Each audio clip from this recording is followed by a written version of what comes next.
Yeah, so we're live here now. We're live. All right, guys. Welcome to this week's stream of the Golf Club. I am here with Jordan, one of the designers for the Golf Club, one of the game designers, not the course designers. No, just game designer. That's right. I think some people got a little confused in the forums about the thought that you were a game designer, Jordan. A course designer. But in fact, you are a game designer, correct? Yes, that is true. Yes. And what does that mean exactly? So basically what that is a game designer decides what the rules of the game are. So, I mean, when we're dealing with golf or any kind of sport, like, there's already existing rules around it. You know, when basketball, you have to get the ball in the hoop, and in golf, you have to get the ball in the cup. But when you're dealing with other types of games, it's like, okay, well, you know, what is it that makes Halo a game, or what is it that makes Skyrim a game? So in the case of the golf club, it's how do we take golf, a thing that exists, and then translate that into a digital format. And how many designers are there that have worked on the golf club? There's two of us. So when the project started, it was senior designer Matt Lane, and he's off on a different project, a rugby game right now. And then I started up where he left off around a year ago, and I've been on this project ever since. Awesome. All right. So as you know, the format, Jordan, as you've seen these before, is that yes, you and I play around together. And I'm going to shoot questions at you while we're playing. Yeah. Which actually makes the game a lot harder than you think it would, but it does. So I will try to be respectful of your backswing. We're going to play 9 holes. First 9 holes turn-based, and the second 9 holes will turn-based off. We're playing on Gowella Golf Club, designed by Mike 3000. This is an awesome course. Did you get a chance to play this, Jordan? So I played a little bit, and I was very surprised because I was not used to the green speeds. First and foremost. So I've been playing a lot of very specific set of courses kind of over and over again recently, and the green speeds of those were significantly lower than this, so I've been over putting quite a bit. Good. I look forward to some over putting. I know that if you've watched, I went ahead and hit, by the way. So I see it here going. We're off the tee. So I know that you've seen some, myself included, pretty atrocious scores playing while talking, so hopefully that won't make your putting just that much worse. Yeah, so I'm playing with the fellow cam off, and I thought I did pretty well, but I ended up in the nasty deep rough here. I'm not too happy, but let's see what we can do. All right, guys, so I'm going to ask Jordan questions as we play. I'm going to start off with the questions from the forums as I usually do. While I'm doing that, I'm not looking at the chat, just so you know. So if you're not getting responses from me to the chat, that is why. So I'm going to go through some of the questions in the forums as we play through here, Jordan. Sure thing.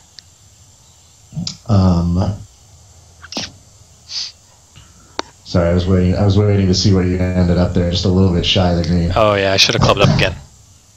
Let's see. We got a little wind going today, don't we? It's got around 10 miles an hour. It's going 8 to 10. Yeah, it's clip. Yeah. It's a pretty good clip. Okay, I can live with that, I think. All right, let's see here. All right. Do you normally play with the follow cam off? I ask everybody who comes on here and plays. Do you normally play reticle on or off, follow cam on or off? Yeah, so I take the reticle off, follow cam's off, but I can never resist hitting the A button like halfway through. I guess I just have to see where it's going to land. I do the exact same thing. I've tried to train myself. You know, it's interesting. I don't know if you've been playing any of the par 3 courses that have been going on from the par 3 design contest that Ellis 41 and Crazy Canuck have been running, but there's some amazing par 3 courses. Mm-hmm. And I find I really enjoy playing them because when I'm playing the par 3 courses, I don't hit the A button because the holes are close enough that I don't feel that I need to. And I love it. I really love it. I'm trying to do that less and less. Yeah. When I'm playing regularly. Mm-hmm. What about green grids? Green grids, I always leave them on. It's just, it's like it takes so much effort for me to look at it, and like it's too much time for me. I'm one of those people who just wants to get a feel for it and let it go. I don't want to do any math. Obviously, there are people who that is the thing that they're into. They want it, you know, super authentic. You know, no green grids, no markers, no nothing, and that's great. And we want to try to build something that's going to make them happy as well. But for me, Oh, see, this is what I'm saying. I put it about 3 times too far. That's okay. I'll keep it interesting. Yeah. All right. Let's try this so again. I'm going to read you. The first question comes from one of our regular forum members, Acrylics. He says, wouldn't it be better to reduce the red cone when in the rough, especially the heavy rough, and leave a few decent percentage lies? That way, players would at least have the chance to play a great recovery shot now and then instead of just hacking it back to the fairway every time. Huh. So reducing the cone when you're in the rough. So that is already a thing.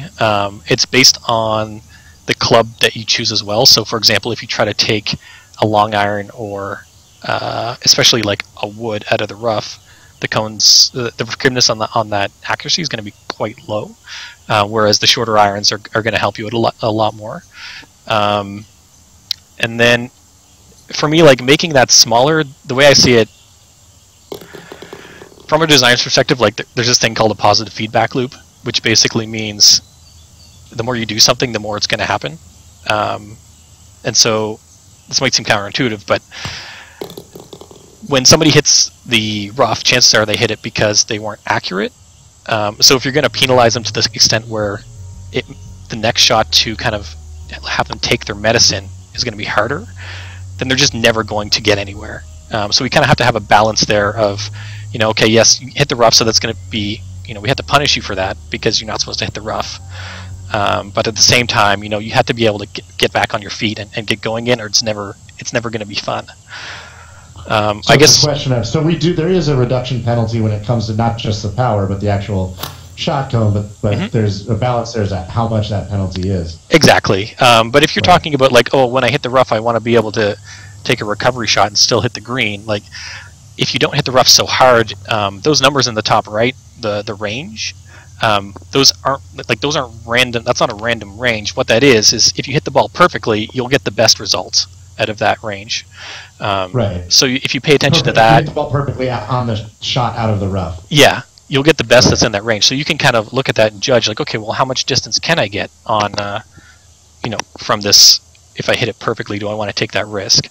I don't know. That's My suggestion. That's an interesting question, because I actually have hit quite a few shots out of the. I frequently hit out of the rough, and make a recovery shot that either makes it or approaches the green. I also frequently have to lay up, but it depends on the course design more than anything. But I've hit 3, 4, 5 irons out of the rough and made some pretty good shots that have gone 150 yards and landed on the green. Oh yeah, whenever I'm playing, like if I hit the rough and I'm 100 plus yards, 150 yards out, I will always club up to, the longer irons and just see what my options are. Right. But sometimes you just got to take your medicine. You just got to go. You just got to go 30 yards onto the fairway and take it from there.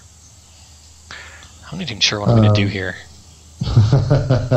So this next one, some of these, may or may not be, totally perfect for you, Jordan. And this one is a camera question, actually, which is generally an Adam question, but it's asking about the possibility of having a pop-up camera view that we could use in place of the scout camera, meaning instead of zooming to the likely landing zone, the view would be like a 10 to 20-foot tower view from the ball that you would use to look down the course. And they kind of point out that you can sort of do that already with one of the camera views, but it's not quite high enough. You can't see very far down the course. Okay. So they're talking about, I think right over the golfer, a view where you could sort of pop up 20 feet and really see down the course, but not have all the advantages. Okay, so by using the scout cam. So not pop up as in like a picture-in-picture, but like pop up as in like it goes above their head. I see. Yeah, that's so I'm guessing that kind of the overview cam, this bird's eye view cam, is not getting people what they're looking for in terms of that. Like, this is kind of an alternative to make it more challenging. That's what I'm guessing. I mean, my guess is it's somewhere. It lies. What he's saying is it would lie somewhere between the scout cam, which takes you right to a general area where the ball's going to go, and the overhead cam, which only gives you basically sort of a map view. And this would sort of be in the middle, where you could still be looking in real time at the course. I mean, the overhead view is in real time, but I mean, you could be looking down the course without having almost like a medium somewhere between that. I think is kind of what he's getting at. Okay. I mean, we're always trying to figure out how we can get more options in for the cameras. It's just a matter of how do we fit them in so that they're intuitive to use. And right now, like we've added some of those cameras that you can use if you click down on I think it's the right stick. Well, it's actually the stick that you shoot with. So if you switch to left, it becomes a left stick. Right. So like the more, it's to me like the more options we can get in for the cameras, the better. It's just a matter of like, well, we have to find the time, the budget, the people to put those things in, and B, like they have to be accessible to all. Like like on PC, it's pretty straightforward to add a button in the top left corner of the UI that you can use with your mouse, and it's drop down, and it's super, it's like a spreadsheet kind of Microsoft Office style thing that works because you have a mouse, but that doesn't translate so well to anybody who wants to use a controller on their PC or who's playing on console. So maybe that's like one that would fit in that right stick button. I'm not really sure. I'd have to take a look. You could also try hitting the scout cam. I'm just going to try it here. But if you hit the scout cam, oh god, nope, that's not what I wanted. Hit the scout cam and then hold down the left trigger, and it kind of zooms you in. So if you hit right and then pull back and down on the stick, you can kind of get this view. Now the thing is like if you're playing a tour where the scout cam is disabled, this isn't going to help you. Right. But if you're just playing it for your own enjoyment, just for how you like to play it, then this will give you a sense of it. But yeah, I recommend also the overview cam is a great way to immerse yourself in it, because it's like looking at your scorecard when you're on the course. Mm-hmm. I prefer personally to play with the scout cam off and using only the overhead view. I don't play that way a lot just because of as you kind of alluded to with regards to the green grids and stuff. For me, it's a speed thing when I'm working, and so I do use the scout cam because it allows me to actually work faster when I'm playing the game and hit faster. But when I'm playing for leisure, I really like to play with the scout cam off and just use the overhead cam.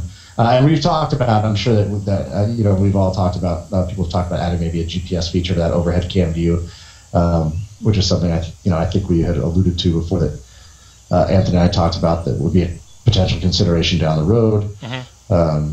Sorry, I'm trying to set up my shot while I'm talking to you. So here's another one, Jordan, that I've seen coming up more and more lately, and I think is actually pretty interesting. And that is the idea of it comes from. So this one comes from Coda 1850, and he says, "I would love something stats related, centered around a given course, like he said, think Tiger Woods course mastery." And was curious if we had talked about that, if there was any chance of sort of a course mastery feature to keep you playing a course over and over, and tracking stats on it. So there actually is something similar to that I've been thinking about recently. It's not in the books for like a specific update or anything like that, and at the moment in the current design of it, it's kind of restricted to things that we design. So like, okay, we pick a course, whether it's one that we made or an official one, and then we kind of put stats around that. The problem I have with that is that does not fit in what the game is right now. Like our game is all about user created courses, community development, things like that. So if we do something like that, it has to work with courses that get published by everybody else, just the same way our handicap system does. So at the moment, it's in kind of like the in my brain design phase, and I'm kind of thinking of how do we make this work in the ecosystem that we have. Is it completely automated? When after you generate your course, you get told what your little stats are that people can kind of work towards, or is it user created? Like when you create it, you get to pick, okay, well, what are my course mastery goals for people? And this isn't any kind of thing where it's like, oh, I'm going to master this course so I can, I get a free stroke or anything like that. It's just all it is. All it would ever be is kind of the idea of, okay, well, I really like this course and I'm playing pretty well on it, but I want to know what are the metrics for me to know that I've mastered this course 100%. Is it like, just reminding me that, okay, yes, at one point in time I played an entire round where I hit every fairway in regulation. I played a round where I hit every green in regulation, and that kind of thing. Yeah. So I like it's in our minds. It's just not it's not scheduled for any update at the moment. Right. Looks like you and I hit almost the exact same shot in the last shot, and Yep. and now we have almost the exact same putt. So you're gonna get a little sneak preview from me, unfortunately. Ooh.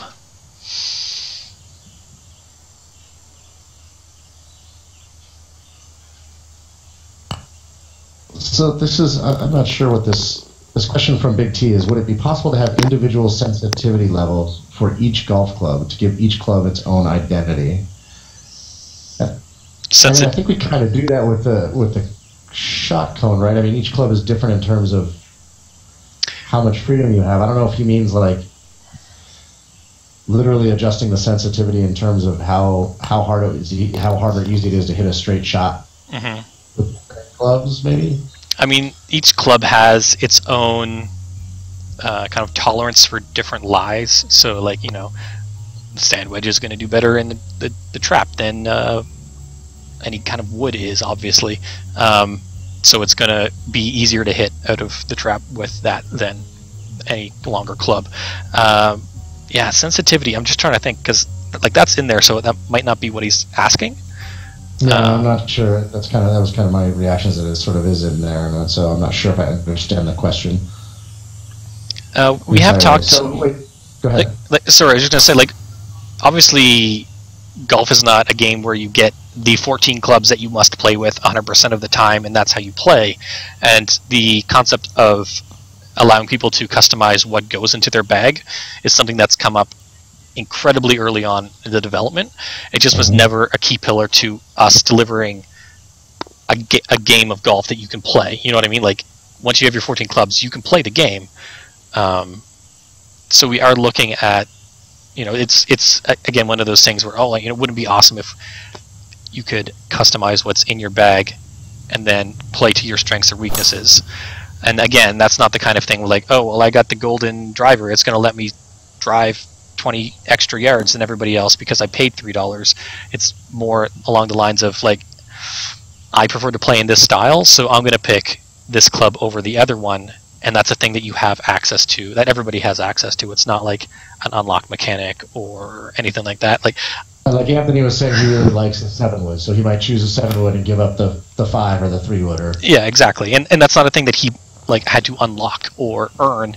It's just a thing that everybody has access to. Like, that's the thing that's how I feel it should be. Not necessarily going to say that that's how it's going to be, because that's not my decision. But that's the way that I would push for the game to move. Just because so far we've been a skill-based game, and if you're good at the game and you say you buy, say you have a copy on PC and you go and buy a PS4 copy and you've been playing with the controller, so you're quite good at it. If you load up your PS4 game and you're not as good because you haven't leveled up, then there's a problem. If you're not as good because you haven't unlocked the special club that you need, then there's a problem. So that's the kind of thing that we are avoiding.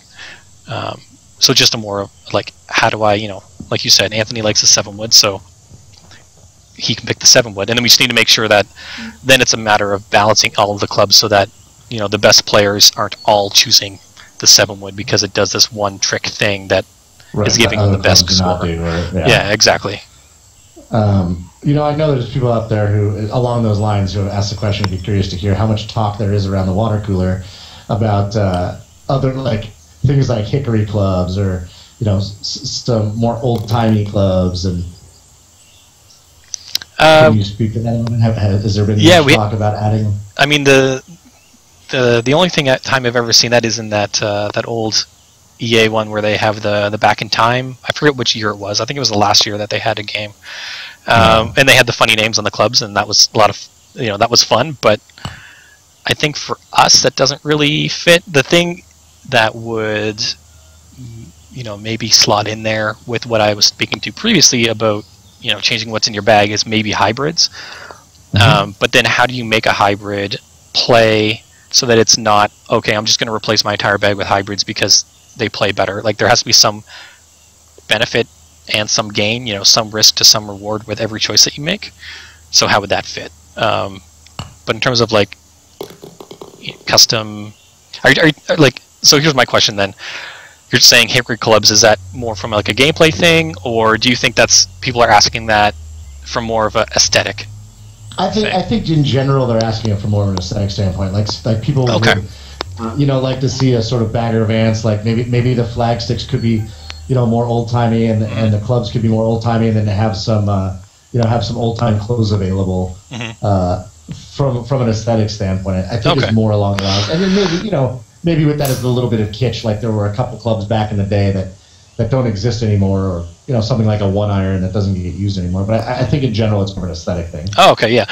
So for the I can't really speak to aesthetic changes from a game design's perspective, because by their nature they don't affect design. They're just aesthetic, or they don't affect gameplay in that way because they're aesthetic.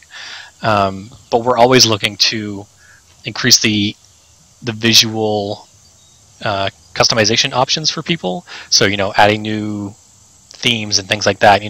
Can we add new components that go into themes without having a whole new theme? Is that something that we can do? We need to find that out. I know people have asked a lot about not just customizing the look of their clubs, but also their golfer. And for me, I would love to have that as someone who plays the game. I totally want to spend an hour and make my dude look like me, or look crazy. That stuff's incredibly expensive. I was really shocked at how expensive that was when I suggested at one point for season mode. I was like, okay, well, in the season we want to give them a bunch of stuff when they place. Give them dummy prizes and stuff like that. If you sometimes Anthony was saying he played in a competition in real life one time and he came in last, but he still won something. Right. So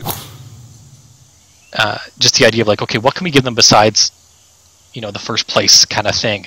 And I was like, we can give them stuff, hats and pants and shoes. Well, no, that's incredibly expensive. So unfortunately that wasn't an option. Yeah. So for me, I would love to have it in there. Like everybody else, I want them to look cool. I want them to represent me. But I can see why that's not going to be a thing that we're going to get, next week. Right. This is a beautiful course, just kind of rolling hills. It is. Not exactly from the perspective at which you're looking at it right now. Oh God, I wasn't even paying attention. I didn't use my follow cam. This is gross. I'm going to try and pronounce his name. I don't think I can. On Hobo Bobo Oh No. I think you nailed it. Right. Asked if either one of us can recall our most memorable shots in real life or in the game. God, for me, I have had a hole-in-one in real life, and I have had a hole-in-one in the game, and I would say that those are probably the most memorable shots, but I honestly couldn't tell you, what course or what hole it was on in either case. Oh, yeah. Really, honestly. Yeah, I think for me, I haven't gotten a hole-in-one in this game yet. For the amount of hours that I've played it. Yeah, I've never done it. Last night we were here and I was playing, and I was just playing through to test some. I wasn't testing gameplay, I was testing some other stuff. So I was just playing through as fast as I could on one of the shorter test courses that we have here. And so I was just not thinking about it, just okay, I know on this course if I move to the left and swing, then it's going to get near the cup, and then I can get to the screen that I need to. And I did that, and it rolled within a centimeter of the hole, and I almost got a hole-in-one. It was so close. No. Yeah, nothing. It didn't drop. In real life, I would say the most memorable shot for me was this summer. I think we posted pictures of it on Twitter and things like that. But the whole studio went out and played around at one of our local courses, and so we were playing.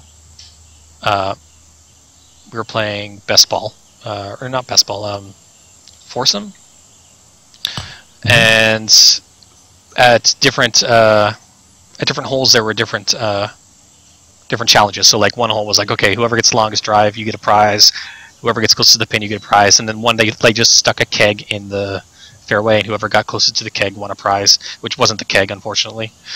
And so on this par 3, there was a closest to the pin, and I hit the ball and I got it within 2 feet, maybe. It was quite close, and they just had the little stake with the sign in it that said, you put the stake where the ball landed and you sign your name on the bottom.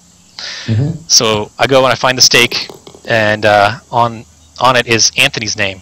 I was like, yes, I totally stole this from Anthony. He'd just gone through, he got close to the pin, and I stuck it on the green, wrote my name down, put the stake in the ground, and we moved on.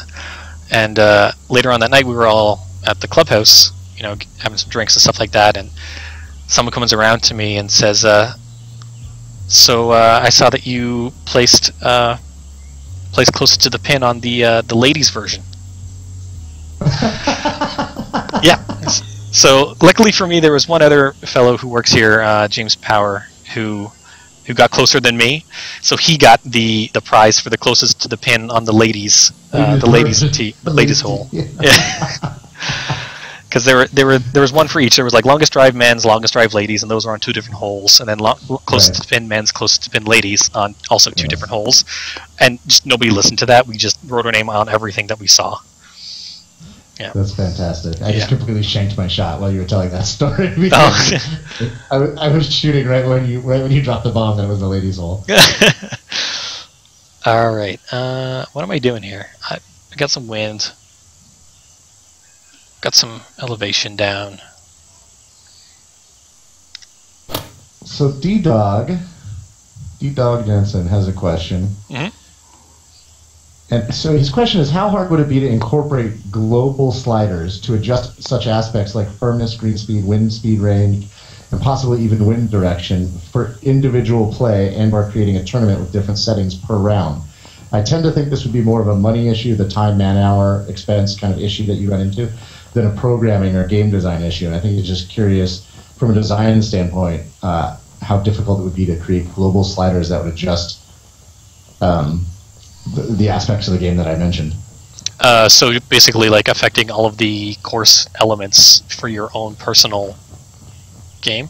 I mean, I'm not sure if he's asking for like one slider that does them all. My guess is he's asking like just to put in sliders so the player could adjust when he chooses a course, could adjust the firmness, the green speed, the wind, as opposed to having the course designer set it. I mean, there's 2 sides of that. So the first side is the actual getting that in and making that functional. That there is quite a bit of programming that goes into that because of how how our wind system works and how the physics system works and how it gets all of the values that it needs, like the coefficients for how bouncy the green is or how much drag there is on the green are all based off of the course description, which is just this file that we use to generate the course that you download when you're playing something new.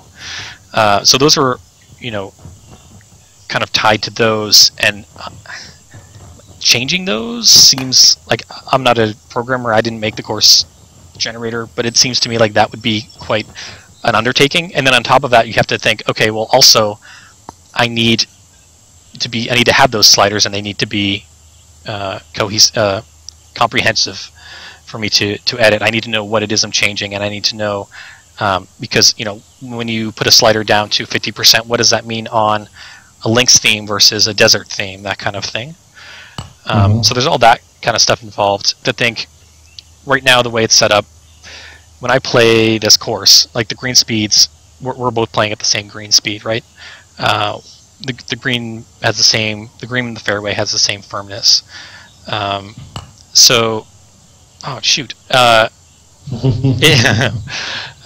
If you get a score versus if I get a score, it's like, well, what settings did we play on?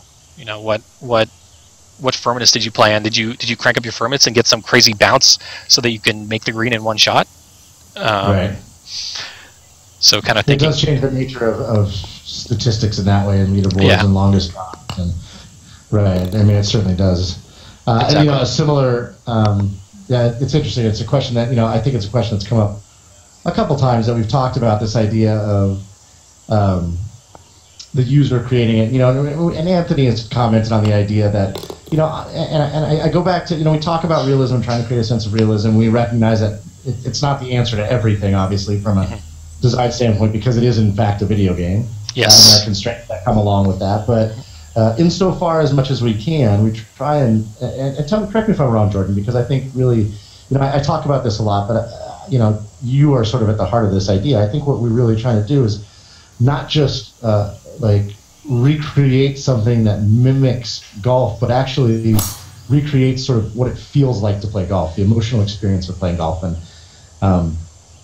I think, to me, that's what really has always made TGC stand out. Is it has sort of the emotional ups and downs and sensations that I get when I'm playing actual golf. And part of that is, in relation to the specific question, is that you don't get to adjust the firmness of the settings when you go play a course in real life. You find a course, you either like it or you don't.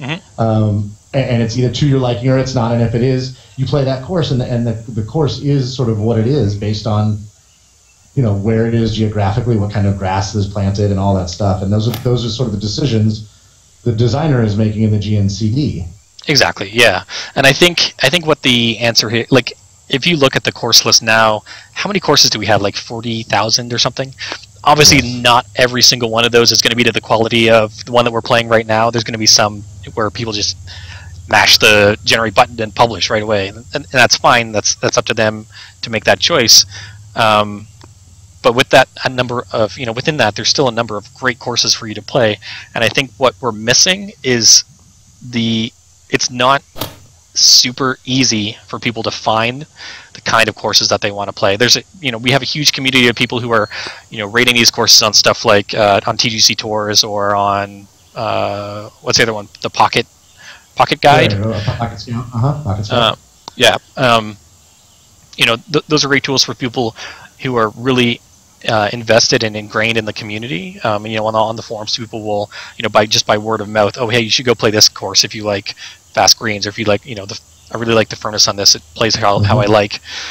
But there's no way for people who don't do that, in the game, to find courses that suit their play style. And I think that's something that we could really improve upon as we go. And it's certainly on our radar to do so too. I mean, so here's a question. We talk about OB and drops and that sort of thing, and I think people, always wanting to know where we're at with that when it's happening. This question comes from Imsdale, and he's asking, how complicated will it be to make it possible for course designers to define areas on the course to be water hazards, lateral hazards, or ground under repair? He says, I'm asking because I would like to recreate the local course where I live, and this course has a lot of lateral hazards without water on almost every hole. To make a realistic replica of the course, he needs to be able to set hazard areas without being dependent on actually having to fill them with water. Right. I think that, like, for me, especially just from the experiences that I have when I play, something that we are missing is the OB, the out of bounds.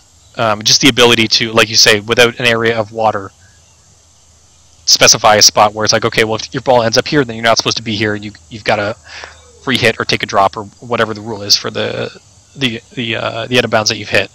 Because, for example, in one case, I was playing a links course and there was a cliff, and I hit the ball over the cliff, didn't hit the water, landed on the beach, just on the coast, and then I was completely stuck because the green was up like 70 feet, and I was just screwed. There was no way I could get up there. So whereas, if a course designer wants to build that, they should be able to, but then you have to kind of think, okay, well, this area, obviously, if they hit it here, they're going to need to re-hit, so that's going to be an out of bounds. In terms of the more, like, the other styles of that, so I'm thinking, like lateral hazards, grounds under repair, that kind of thing. I'm not sure where that's going to fit in. I guess that would be the similar thing with out of bounds, where you would choose, you would kind of designate an area with a brush, like you would a sand trap, and say, okay, well, this area constitutes lateral hazard. But I think the first step for us is to get the basic. This is just out of bounds. Unfortunately, that has an effect on the rules and how you drop, or if you have to re-hit. But for me, that's my primary focus for that. And is that something that you're working on currently, or that's high up on our list of priorities, or where does that fall in terms? I'm actually not sure if any. I spoke to Paul briefly before the stream here, just because I knew that there'd be some questions about the course editor, and it's not really my area of expertise. And he did mention I don't know if he's working on it, but he did mention that was like one of the things that is to mention is like, out of bounds is one of the key things that we want to have in the course editor. Yeah. Like I said, it was just last week that I had that situation where I hit the ball over that cliff. Oh, geez, come on. You're not that far from me, my friend. No, we're both playing the same game here. I should pay more attention. Yeah, it was just the other day where I had that situation. It's not easy to actually play and have a conversation simultaneously. Yeah. Where are we at, Jordan, with Club Captain? This is the last question from the forums, and then I'll skip over and start watching the chat here, so folks can ask questions in there if they want. But the question is about custom textures, and there was a forum thread last week about Steam Workshop. It's something we talked about in early access about maybe doing some Steam Workshop. Is there? I mean, I obviously I kind of know where we're at on this, but can you talk a little bit about sort of where our thoughts lie with the idea of allowing people to add custom textures? I actually don't. I probably don't have a whole lot of information beyond. Like, you probably have more than I do, because really that's less of a design thing at this point and more of a technical hurdle. Of right. The way that our course generator works, everybody has. You're not downloading assets. You're not downloading. Oh, well, this course has.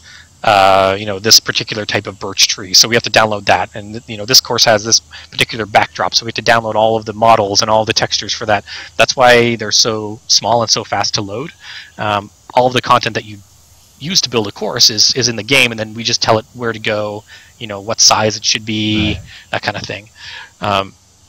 So getting to the point where it's like, oh, well, I want to have this custom textured tree, or I want to have this custom object. That becomes a technical challenge on how does that work with the way we have it set up now.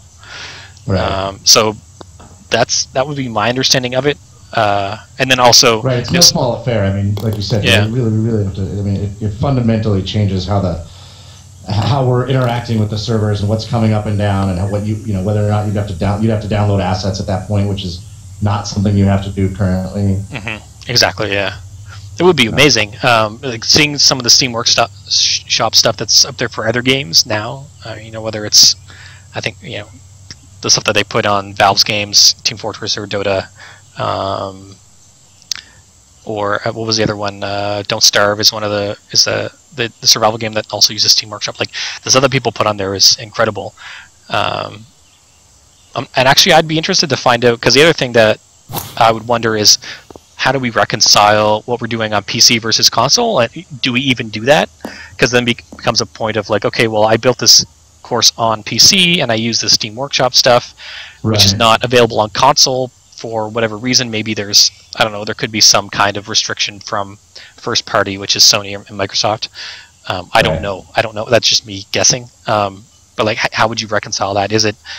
Do you stop the person from playing that course? Do you stop console users from playing those courses because of that? Which again kind of goes against what we've been working towards so far. So there's a lot of questions there of how do we make it fit? Yeah, it is challenging for sure. I think would require a significant amount of work. And in terms of, that was a bit of a miss hit. But you crushed it over the. But I rolled right into the. Yeah, but you crushed it over the water, did you not? Oh, I totally did. Yeah. I didn't. It looked to me like I wasn't going to be able to make it over the water, so I laid up with the 3-wood. I I changed my loft a little bit. I got a little bit extra distance. It was risky, but yeah, I just used the shot shaper. It looked to me like you kind of shanked it a little bit, and I didn't think it was going to make it, but you did make it across. D-Dog brought something up that I know people bring up all the time, and we've commented on it, but I thought I'd give you an opportunity to sort of tell people where we're at with it or what we're thinking, and that is multiple pin placements. Mm-hmm. Where are we at with it? What are we thinking? Multiple pin placements is, that's something that works. It would bring a lot of life to existing courses. What I'd like to try to figure out myself, just from like a user experience perspective, is can we make it work with existing courses? Because that would be a big plus for me. It's not something that we have now. Like, we don't we don't have it working in the studio. We don't have it started yet, as far as I know. I haven't done any design for it. Right. But I think that would be a huge boon to our tours and tournaments system. You know, the modes for that. It would add a little bit of more authenticity, just from the fact of, okay, well, when I play on Sunday versus Saturday, the pins moved, and that's cool just because it's moved. In addition to also providing that gameplay mechanic of like, okay, well, now I can't rely on the same thing I did last time. I have to rethink my approach here. Mm-hmm. People have, in relation to that, you know, we've always also been asked about multiple T's. So obviously, people have been putting in, like even on this one, there's the it's got the extra T's there. You just play off the back one, Right.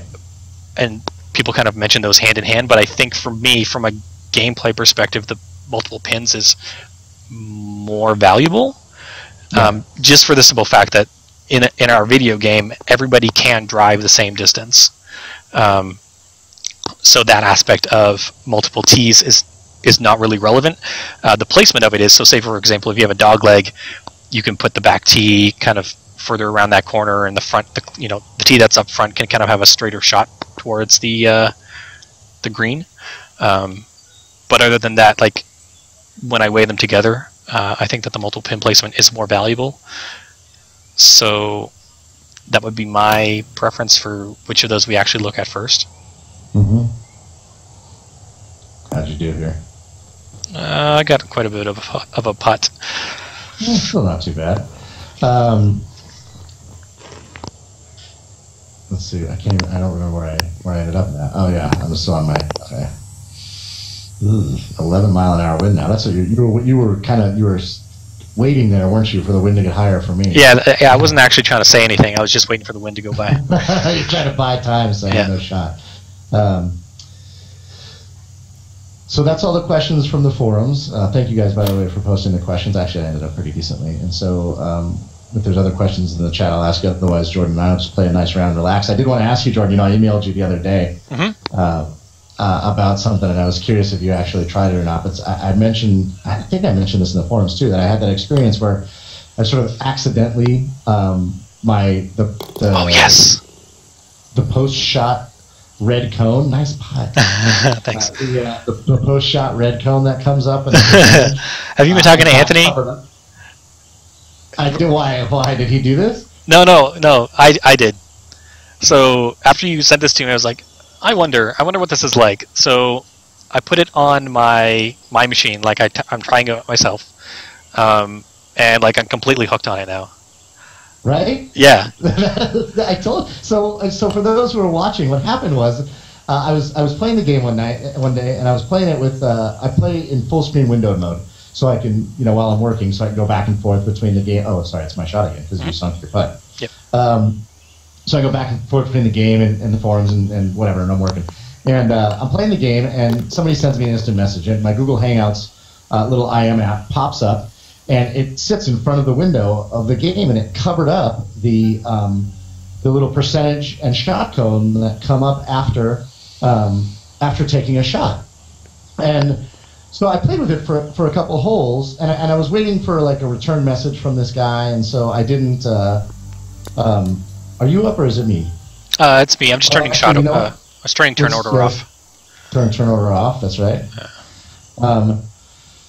So I was waiting to hear back to the message from this guy, so I left it up and I was playing that way. And what I found was when I was playing that way was that I never realized that I did this in the hundreds of hours I played the game. I never realized that as soon as I take a shot, the first place my eyes go are down to the bottom right corner of the screen to see what my power percentage and my swing path was. And I never even knew that I did that until I had something blocking it, and I stopped doing it. And instead of looking in the bottom right of the screen, I actually started watching the ball come off the club face and fly through the air, just like I do in real life golf.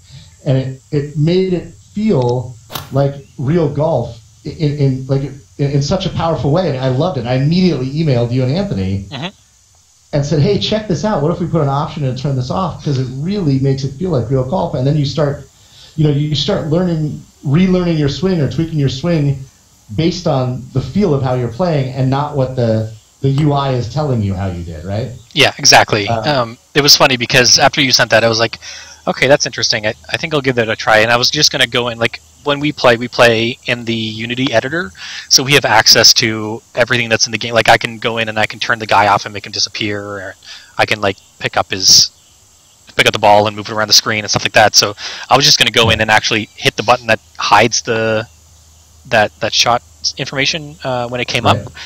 And I was in late one night, and I was just getting frustrated with what I was working on. I was like, you know what? I'm just going to take a break and try this properly and put a setting in and play with it a little bit. So I actually have a setting in my personal build of the game to turn it. I have it set so I can either turn it off completely after the shot goes. So, like, when you take the shot, just nothing shows up in that corner. You can also set it so that when you take the shot, only the distance shows up. So it doesn't even show your power; it just shows the distance that it's going. Oh, right, as it's flying, the real-time distance. Yeah, exactly. And then you can also leave it up. And I'm playing right now with everything's gone because I noticed, like, I like the idea of being able to see how far your shot was going, but I also noticed that I was still watching that, even though it brings your eye down to the because there's movement and all that kind of stuff. So for me, I love playing like that now. So it works. I hadn't had a chance to talk to you about it since I sent that email, and I had no idea. I actually honestly had no idea that you even sort of I love this part of the game, I have to say. I love playing with turn order. I'm sorry to digress a little bit here. Mm-hmm. I love playing without turn order enabled with other people. I'm on the back of the green, I'm facing the pin, I'm about to take a chip shot, and I can see your ball flying in, and I just love that. So I hadn't talked to you about this. I had no idea if you... Oh, yes! Sorry. Or not. And that's a nice shot, my friend. That's a great shot. Sorry, I can't take my shot now. I had no idea that you had done that you'd gone so far as even put a setting in and, like, play that way. And I'm so excited that you did that. And it's really, like, it just instantly was like, God, this feels even more like real golf because now I'm watching the shot. Mm-hmm. Yeah. And I know, like, it's just like real golf. When I take my swing, the minute the club face hits the ball, I'm like, that was not a good shot. And I don't need I feel like I don't need that feedback to know that, and I love that because I think it's vital to have that there because not everybody plays the game for 600 hours the way that we do. Exactly. I think for a lot of people, like, you need that immediate feedback, or you're not going to know. I don't get it. Like, why did my ball go in the water? This game sucks. Turn it off. So you need that kind of stuff. You need it while you're learning the game. I mean, you need, in order to learn the feel of it. I think you need it. Mm-hmm. I think you need it. But I'm so happy to hear you say I love playing that way. Yeah, it's great. Have you convinced Anthony to put it in? I don't think that there's any there's no resistance to it. It's just a matter of, like, what build does it go into, because it's just something that I prototyped myself. It's not necessarily shippable version, right? The other thing for me before it would be a thing that goes in is, like, I would want the entire suite of options for the HUD. So, like, for example, in the bottom right corner of the screen, there's always a thing that says Y button, B button. Like for Scout Cam, Whole Cam, like, I already know what those buttons do. I don't need to see that all the time. That kind of stuff. Same with the information at the top right. So you kind of started this avalanche of my brain going, well, if I don't need to see that, do I really need to see this? Like, I've played the game enough. I don't need to see this stuff. Right. And the game, like, courses like this look so great that it kind of takes away from it. Right. So I'm gonna twist some arms and because I want this stuff in, but again, there's so much in the game. What am I even doing here? There's so much in the game that is probably, to be realistic, like, it's higher priority. Even though this is a thing that I want, it's not necessarily the thing that's best for the game, and that's kind of the mantra that That's kind of the mantra that we all follow in the development of the game. Is even though this is a thing that we want, this is the thing that Anthony wants. This is the thing that I want. This is the thing that everybody on the team wants. Not necessarily the best for the game, and we kind of have to look through it through different lenses to figure out what that is, what the best choices are for the game. I've always thought, like, the most challenging thing for me as a game designer, and I think for any game designer, the most important lesson that you learn is empathy. If you can't put yourself in somebody else's shoes and multiple people's shoes and figure out, well, how is this person going to play this? How is this person going to feel when this happens? Oh, wow. See, I feel really bad about this now, but I understand why it happened. It's because I was being silly and not paying attention. But it is really, it's not about, well, being a game designer is awesome. You just get to do whatever you want. You get to make the game that you love. And you always hear about people, well, we just want to make the game that we love, that we want to play. And I think that passion is a good thing, is an important thing to have for people who are making games. But there also needs to be a good dose of professionalism and empathy in there to really make it something that a lot of people can enjoy. Well, it's got to be hard for you, particularly in your position as a designer. You sort of, I mean, you lose perspective when you're so close to something, right? I mean, when you play for, I don't have any idea, 900, 1,000, 12, 1,300 hours of a game, which is something that 95% of your player base will never ever do. Mm-hmm. It's a very different perspective, right? And so, and it's not even. I'm sure it's got to be challenging for you to empathize in that way. Yeah, it's definitely something that you need to be cognizant of. Like, you have to be thinking about it all the time. You have to remind yourself, like, I need to be thinking about this from someone else's perspective, and you almost kind of start to build these archetypes of people who are playing your game, and kind of going through the list mentally in your head, like, well, what would happen for this person? There we go. So like one of the things is, there's going to be someone who picks up the game, and all they're going to do is hit the ball with whatever we give them. So the game still has to be playable for that person.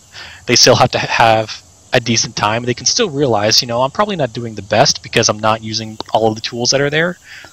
But it can't be like a brutal grind of terribleness. Right. To be eloquent. I'm trying to imagine playing the game.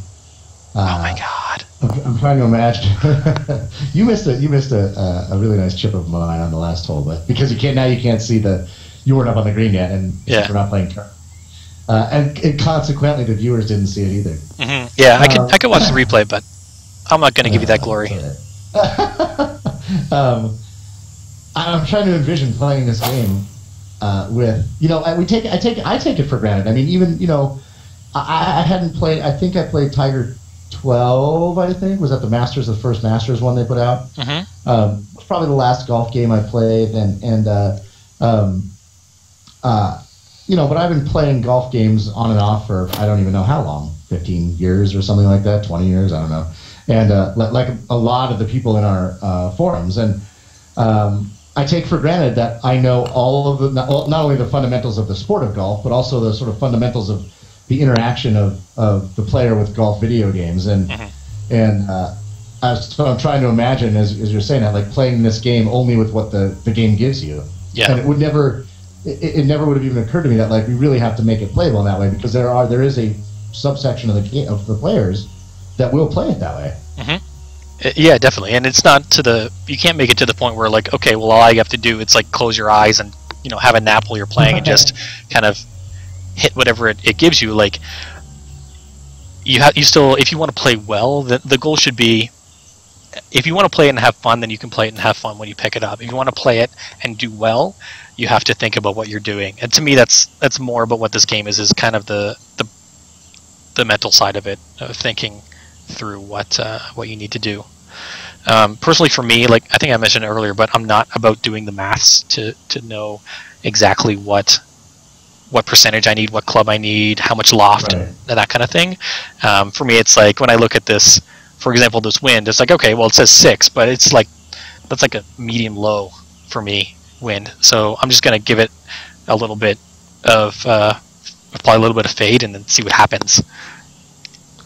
Right. So that's Anthony plays that way too, I believe, and because he said that to me many times, that he says that I don't understand why people are doing math all the time, and that's how I play. So I look at the wind and I go, okay, so 6 miles an hour represents half a box in the opposite direction, and it's this many yards, and it's 170. The club hits 170. It's 169 of the hole, but it's 11 feet down, so I need to take off like 3% maybe, or like I that's how I play. I do play that way.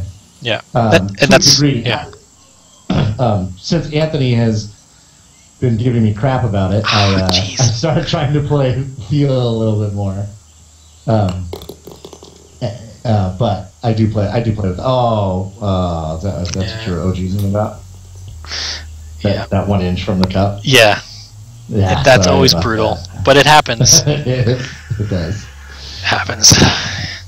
I'm really enjoying this course. It's really beautiful. It's very nice, yeah. These are the kind of things that I like I mentioned about course discovery earlier. I really want to be able to have some way to push these really amazing courses, like get them noticed more. Something that people have been mentioning before and that we talk about here quite a bit is like people are having a tough time getting their courses handicap rated. And I think that, I don't know if that's a requirement for things like TGC tours or not, but obviously people want to do it. It's like a milestone, right? And right now I think it's like you need 200 plays on PC, you need 200 plays on Xbox, you need 200 plays on PS4, and then consequently those will get you handicap rated. But I think what would work better in those cases is like we can just amalgamate those, which is a server side thing. I've talked to a couple people about it, and what do you mean? So you're looking at 200 plays from all 3 platforms together, as opposed to some amount of plays, but just looking at it from all platforms. So my point is finding out ways to get metrics from every platform that we run to bring forth the things that are getting lots of plays, getting high ratings, and that kind of thing. And I think that might help a little bit to get these really, really standout courses into people's onto people's screens. Yeah, and I think Anthony and I have been talking a lot about this. There's a couple other things that we're talking about, and this is I'm happy to talk about them, but none of them are guarantees. But we're talking about trying to add a few courses every week to the suggested list, maybe 2 or 3 courses a week every week to the suggested list. We're talking about trying to maybe utilize the Metro tiles, the tiles that are on the front, a little more to highlight courses.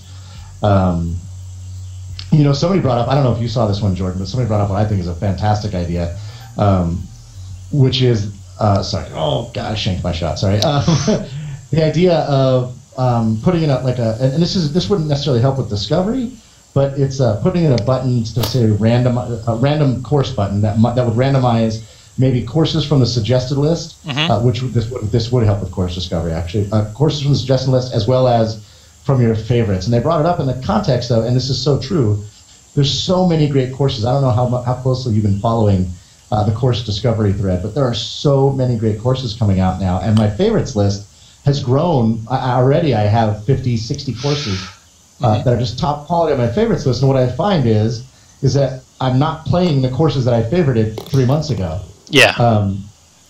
And I almost never play them anymore. And so this is what this person was saying, and they were suggesting if you could randomly pick a course from my favorites, you would continue to sort of play a lot of those courses that you have over time, and we could also throw the suggested courses in there to help course discovery. I thought that was a pretty good idea anyway. Yeah, there's tons and tons and tons of ways that we could make it. Oh God, where am I going? Oh, I hear the pin. I did, another chip in. Another cabbage. Another rough. All right. What was I saying? There's tons and tons of ways that we could do, in addition to improving search features and things like that, bringing suggested courses to the Metro screen, like you say, adding random, kind of like a choose random course button. There's tons of interesting and fun ways that we could increase the kind of discoverability for courses that you might like. Some of the things, like, again, as you said, these are not things that I can say we're going to have in the near future or even at all, because for me, I'm the designer. I'm just the idiot who writes down things that I think would be cool in the game, right. And then we see would they work well in the game, and then we see can we actually do them eventually. But some cool things like, the ability to view when you're looking at your friends, like you want to be able to see you can see their favorites, but also if you have a designer that you're a fan of, being able to choose their account and see what their favorites are, or like being able to follow a specific designer so that you're always informed when they put up a new course without having to be friends with them, or seeing, just being able to follow someone who's not necessarily your friend on Steam or PSN and get that information. Oh, what? No, that's backwards. I just rolled backwards into a bunker. Yes, you did, the bunker that I'm shooting out of. Yeah. I will bang the drum that I always do, and this isn't for you, but I've always, from day one, always wanted to build a website where courses would be, kind of like lbp.me, where you could go and look at pictures of courses and read a short description and then queue them up. Mm-hmm. So when you go back to the game, they're in your sort of queue to be played. So you could be, I remember, I used to occasionally, not frequently, but, on my breaks at work or whatever, I would go to lbp.me and like surf these levels and then queue them up, and I'd be excited to get home and check them out. And I think that would be an awesome mechanic for us, and something we've definitely talked about, but as Jordan said, is not, I'm in no way saying we're doing it or when we're doing it, but it's just that's my little sort of contribution to the conversation that that's my little baby. As you said, there's things that you want, there's things that Anthony wants, that's my little want. Yeah. I think everybody has that. Like, for me, one of the cool things that I've seen in games recently, in a lot of what they call roguelikes, which is a kind of game where you play as a character, and when you die, then you have to start over from the beginning, and usually their levels are randomly generated. Something that I think would be cool. Again, I don't think it's going to be a fit in the game anytime soon, or might never be, but just the idea of having what they call a daily, which is, in these games, they randomly generate a level that nobody's seen before. You play it, you get to play it once, and then you get a score at the end, and then that goes on the leaderboard for the day. Like that kind of stuff. Like that's a thing that I would be interested in, but again, I don't get to make those choices. And I don't even think that would be necessarily the best way to go, thing to spend our time on in the game. Right. Yeah. So it looks like we're coming to the end of the course. I think I took you by like 7 strokes. Oh, yeah. Oh, God. Well, geez. You know what? Geez, I skipped the scorecard's gone. The scorecard? Yeah. It wasn't in the beginning, but it's now become an unfair advantage because I've been on almost every one of these Twitch podcasts, so I'm kind of getting used to playing while talking, and it's completely unfair to you guys when you come on for the first time and haven't played. I do want to answer one more question before we go. I can't see. I don't remember who asked it in here, but somebody asked about the date for the submission of the next patch, and I just wanted to let people know. I think it's still tentatively this Friday, right? Jordan, is that correct? Good question. It's something like this Friday. It may not be this Friday, but it's in the next. Yeah, we might want to right now. We might want to clarify that, and then maybe share that on the forums or Twitter or whatever, because unfortunately I don't know the answer to that. Yeah, I think from talking to Anthony that it's sometime in the near future. It's not too far off as far as I understand it, but I will clarify in the forums. Okay. To make sure. So, thank you, Jordan, for playing around with me. Yeah, thanks for having me on. For having the courage to come on, I appreciate it. Your time in the hot seat. As usual, guys, we'll be back next week with another Twitch broadcast for you. We'll post it up in the forums for you to ask questions ahead of time, which is always how we start out the broadcast. And then if we get through those questions, we'll turn to the chat. So thank you guys for joining us on the Twitch broadcast. We'll have a dev diary for you on Friday as usual. And, of course, we're always on the forums and Twitter and Facebook, so join us there. Thanks, guys. Take care and have a good week. See ya. Bye.